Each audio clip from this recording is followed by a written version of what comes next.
Hello my friends and welcome to Worldly Talks, the show where we talk to freelancers in all forms and sizes to find out what makes them tick and to see how they face their everyday challenges.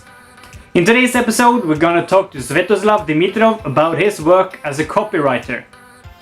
This is the YouTube side in our growing community called Worldly Beings, and if you like this content, be sure to subscribe to the channel, click that bell button, and please follow our journey over on Instagram at worldly_beings. Now it's time for Rasmus and what he does best. Hi and welcome to Worldly Talks. I'm joined by Swit. Hello and welcome. Hey, nice to meet you, everybody. Tell us about yourself. Who are you? My name is Svetoslav, but my friends call me Svet and my foreign friends as well, because Svetoslav is a bit hard to pronounce for most people.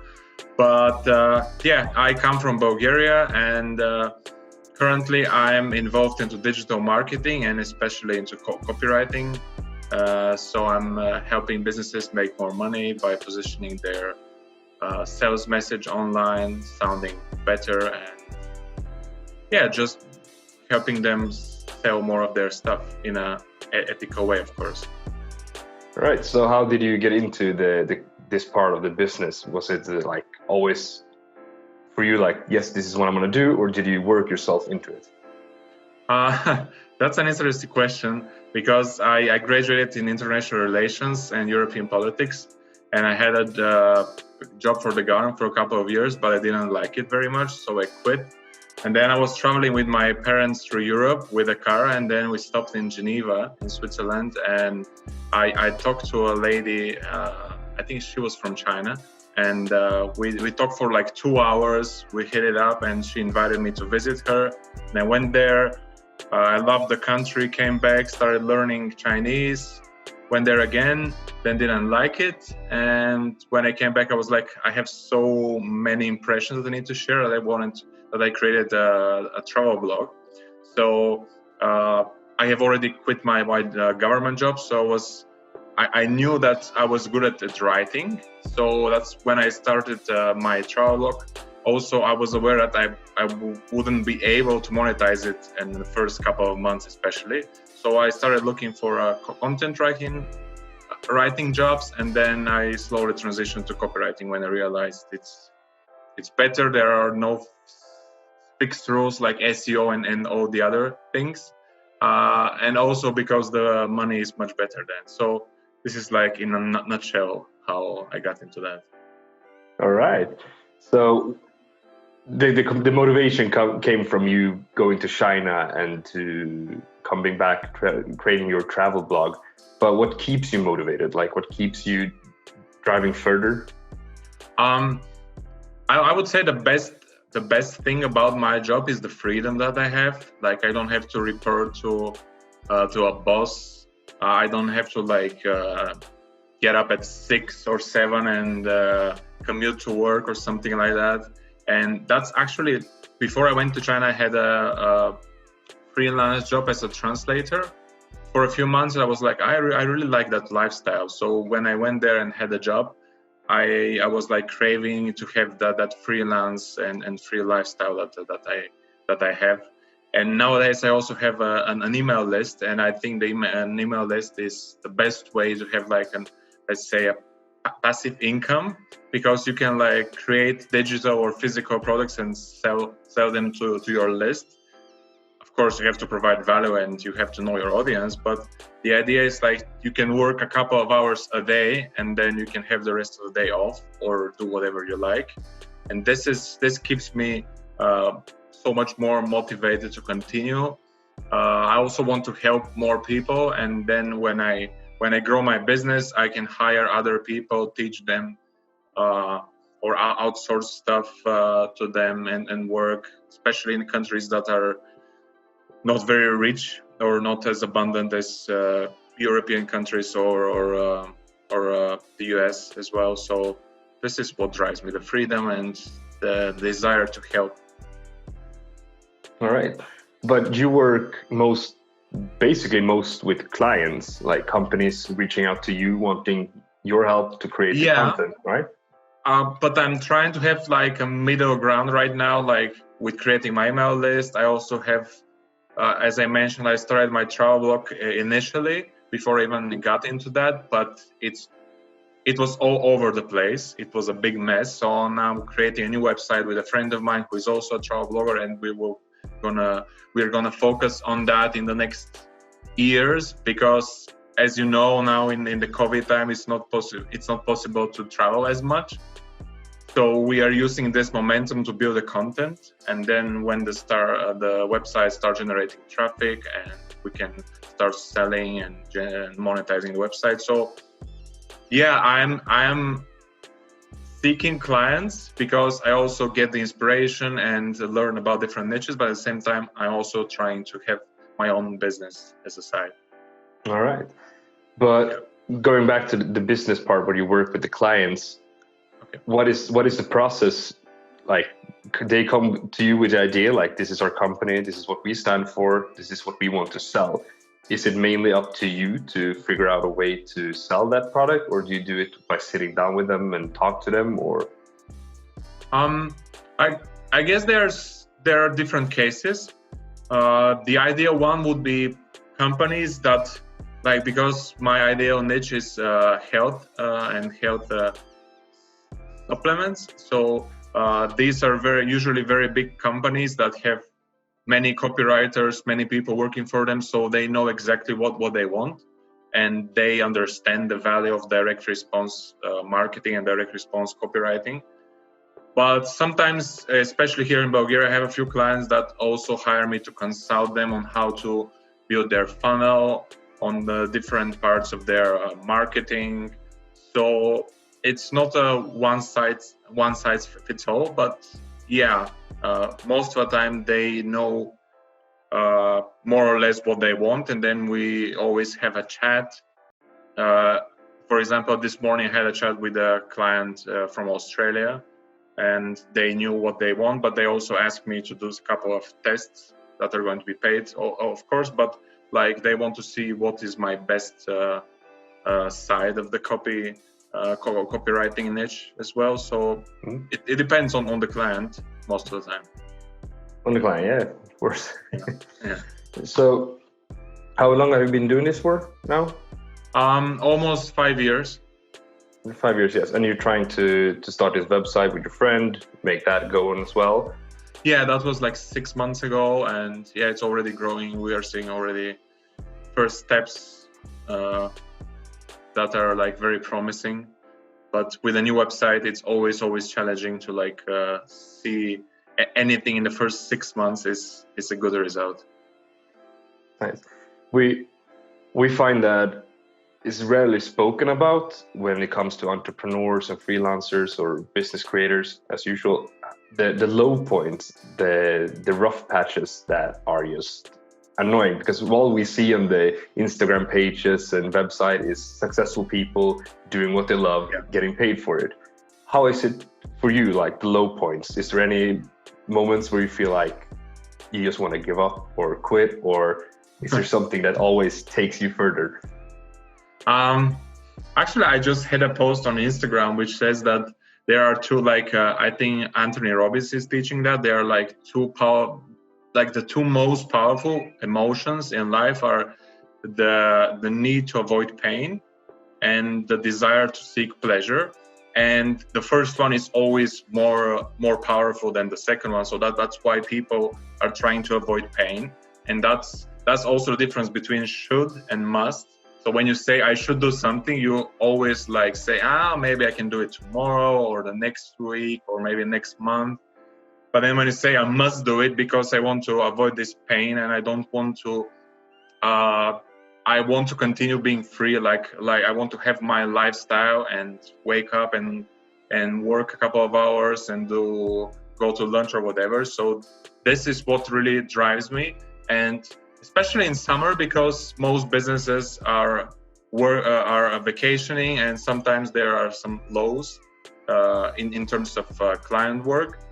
But I find out I find that thing as very positive sometimes, because I also need some downtime, and I also can focus more on my personal projects. So yeah, sometimes it's challenging, and it's like, it's so frustrating. But when you have enough experience, when enough people know you, they always refer people to you when you have more and more work, and then you have to also outsource.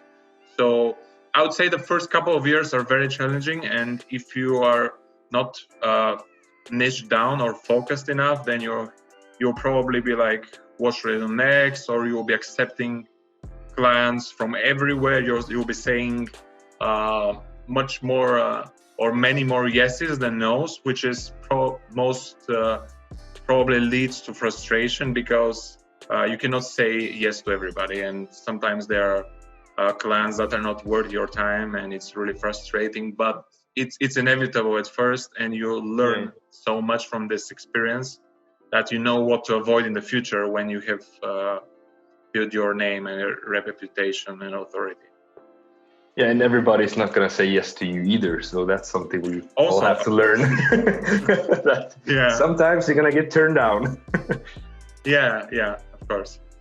So if you look at these 5 years that you've been going, like, what's the top 3 best things you've done, and what's the top 3 that you feel like, don't do this, don't try this at all because it just didn't work out? Yeah, I don't have an exact answer for maybe 6 points, but on top of my mind, if I start from the back, is like, as I said, don't say yes to every single project, or when you have a gut feeling that something is off or fishy or something else, or you just don't like the vibe of the person, and you're like, because I had an example from probably half a year ago. It was a person that was like, okay, I want this for X. No, I said I can do this for X, and then he said, but I can give you the maximum I can give you is X divided by 3 or something, so 3 times less. I was like, okay, and maybe you can do this, but I need more work and blah blah blah, and all that stuff. And I was like, yeah, this doesn't sound very good, but I kept persisting. At the same time, he was like, okay, and I'm gonna send you 10 different pieces of, let's say, Facebook ads, and then he just sent me 2, and then he disappeared for a month. I was like, yeah, I knew this was gonna happen. So always trust your gut feeling. Sometimes it's really hard. I mean, if you're at the very, very beginning, most of the time you'll say yes because you need the money, you need the experience, you need the exposure. But once you get this momentum going, you will start to notice some patterns, and you have this gut feeling with everything. And then you'll be like, I should say no to this because otherwise it would lead to something that's, this might be something good at first, but then it will be so much pain that I need to endure in the long term. So it's not really worth it. So learning how to say no is something that I also still struggle with sometimes. So this is one thing. But yeah, I've got really better. If I focus on the positive, I got really better on focusing on a few things, choosing a niche, for example, and then focusing on a sub-niche or something, because this is so much better when you're like the brain surgeon of your industry rather than being the general practitioner. You also get paid more when you are like the surgeon of that industry. So focusing more and start saying or learn how to say no to potential opportunities. So what kind of moments has this created for you that you feel like you would never experience if you hadn't gone off your own? I would say, like, because I studied international relations, it's a very broad major, and I learned a ton of things. It involved politics, economics, geography, history, all those different things.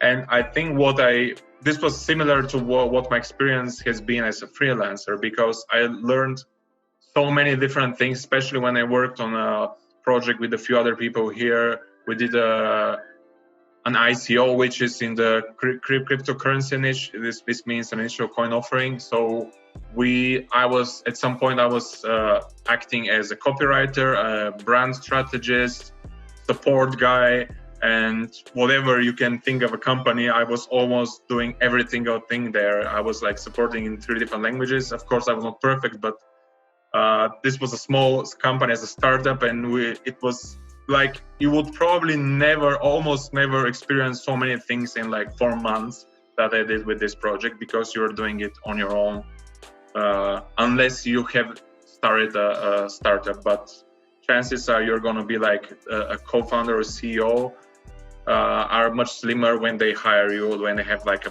a job post saying, hey, I need somebody to help with this. So like experiencing so many different things, then you know, like when you really like develop a company, then you know what to expect from a customer, not from a customer, but from an employee, that you cannot like overload him with stuff, or he can do more or less. So this was very, very helpful, I would say. Mm-hmm. So as a content writer, you have businesses approach you with their company values and ideas and want you to market for them or create content for them that sells, basically. But yeah, if you look at it as, if there are companies watching this video right now, what is like something that companies do when they approach you that they shouldn't do? Well, that's a very interesting question. Maybe at least they should do some research. Like when I'm applying for a job, or like not really a job, but like a project, let's say, because I'm a freelancer, I'm always, and especially that's very important, or maybe the most important element of copywriting is research. And I would do some research on the company and or the person who I'm going to pitch or reach out to, and I would try to find something that really makes me stand out of all the other people that might or might not reach out to that company or pitch that company. And let's say it's the general manager or the marketing manager, I will try to find something, maybe browse through their social media accounts and try to find something that is common for both of us, and then start the conversation there. So if companies are looking and they really want me to help them with something, I would say maybe go to my website, check out my about page, or maybe read some of my articles, then go to my social media and find something that you have in common, and maybe watch some of my videos. I have some live videos on Facebook. Maybe do something that really can help you stand out. And also it's very important to have similar values, because if we have very differing values, I think working would be much more challenging. Working together will be much more challenging when we have values that are very different. So this would be my advice. So basically build a good relationship with the ones you're working with, instead of pushing a relationship onto somebody that is not like you, or doesn't have the same values, right? Exactly, because what I'm doing with my email list is the same. Like I email them twice a week, and I always try to provide value. And if I have something to sell or to offer them, I do it at the end, or I try to build rapport and then say, hey, here's like 5 free tips to how to write this, and then boom, at the end, if you want to know more, then you can do this. Because if you just say, hey, I just created this and it's awesome, buy it from me, nobody's going to buy, or there's going to be a few people that buy, compared to when you have created that value in advance. So, and this value helps to develop the relationship. And when you have a friendly relationship with most people, because you cannot appeal to everybody, but with most people, then they will be much more prone to hire you, or to refer you to other people, or to just consider you in the future, because sometimes it takes a year or a couple of years to start working with somebody. So yeah. Damn, you're good at interviews. Thank you. Is there anything you want to put into this, that you want to add? like a question you feel like you will want to answer? I don't know about the question, but it's something like, because I'm already in my like I have already done my master's. I have already started working as a freelance, and I'm not maybe in the mid of my career, but it's somewhere there. And I would say to everybody who is starting out, find a coach or a mentor that has walked the path that you want to walk, that has done the mistakes that you want to avoid, and hire him, or just follow him and reach out, offer maybe to like work for free, but in exchange for that invaluable piece of advice that he or she is going to give you. And just don't postpone a lot of things, because life is very short, and at the end of the day you will be sorry for the things that you didn't do than the things that you did do. That is a very good advice. Yeah. Where that's the whole point of Wordly Beings. What we're trying to start is the community where we can have content writers, authors, video creators from production perspectives, or being just the cameraman, whatever it is. We want to like have a place to collect all these people, like the creative souls, as we call them. Yeah. And to make sure that knowledge like you have, the don't do tips or the do tips, or just to get it out there, because we feel like not a lot of people talk about it, like the other side of the business. So we want to create the community where we do that, so everybody can come here and just get the information they want and need to get going, while you get to be shown at our page, and hopefully it will grow as much bigger than it is now, of course. But just to help everybody get out there, that's the whole point of it. Because both me and Anders, my colleague, have both been struggling and trying to get like the freelance thing going, but it's super difficult. It is. In every aspect, I think, in every industry. And we're also musicians, so we have been playing a band together for 8 years, which is also super hard to get out there, because there's so much in today's like web on the internet, like it's everywhere. So it's very hard to stand out. Yeah, I think this is the most challenging thing, to stand out. But if you find your spot and you find your why, then it's much easier. And I think it's not that hard to stand out, but just people are not aware that they as people are their own brands. They think it's just brand is something like physical or something else. They are their own brands, and they don't need to pretend to be somebody else. They just need to be them, and just be consistent with that image. Exactly. And then things will happen, and you will attract your audience, because people want, like most of them obviously, want to see people that are being natural, that are being themselves, that are not changing character every single month. And if they are going to be whiny, they should be whiny for the rest of their lives or something. It does make sense. If they want to be positive and like have, of course, things change, but the main core values, especially when you're in your mid-20s or even your 30s, then your core values are already established, they are firm, and then you just go with them, and you don't change and try to pretend to be somebody else. So actually that leads to another question I actually had, is that when you decide your own brand and content creating, which is your websites, your Instagram page, Facebook page. Now you answered the brand part pretty good with you are the brand yourself. Yeah. But how do you make sure that people understand who you are? I mean, you just probably just like share. I would say share stories, share your brand origin story, like I did mine with China and how it all got started with my travel blog and then content writing and copywriting.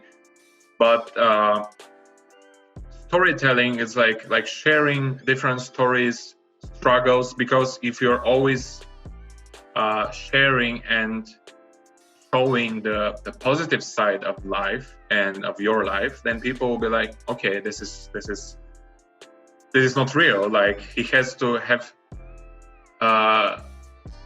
struggled at some point in his life, right?